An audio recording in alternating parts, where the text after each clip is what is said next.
أعوذ بالله من الشيطان الرجيم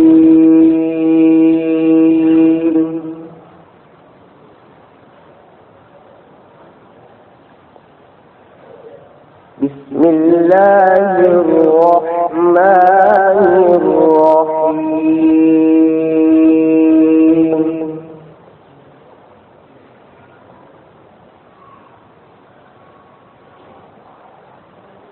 الحمد لله رب العالمين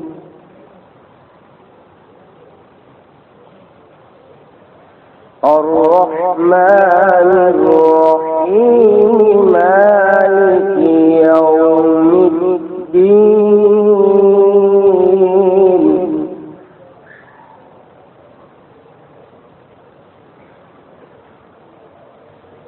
إياك نعبد وإياك نستعين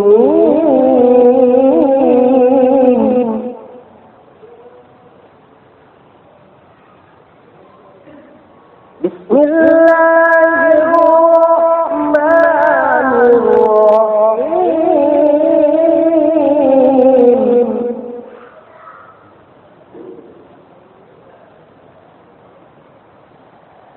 الحمد لله رب العالمين الرحمن الرحيم مالك يوم الدين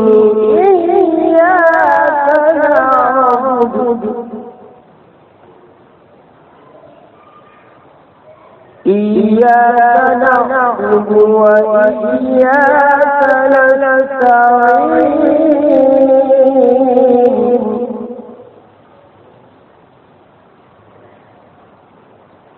اهدنا الصراط المستقيم صراط الذين أنعمت عليهم غير المغضوب عليهم ولا الضالين.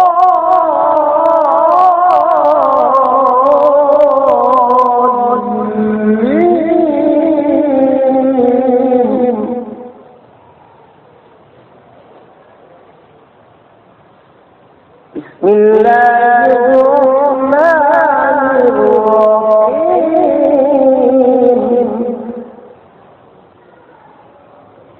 ألف لام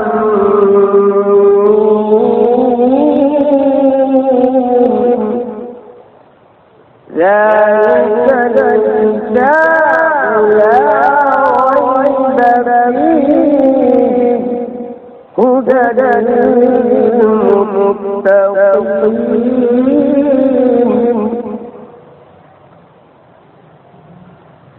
الذين يؤمنون بالغيب ويقيمون الصلاة ومما رزقناهم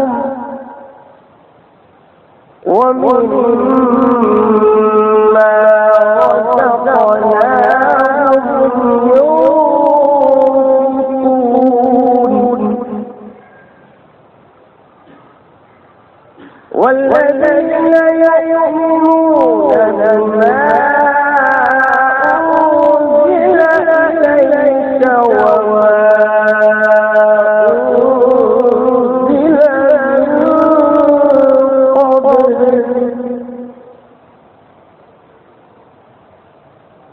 وبالآخرة هم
أم لم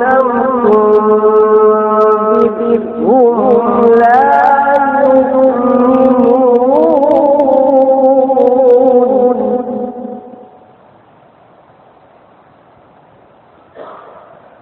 ختم الله على قلوبهم وعلى سمعهم وعلى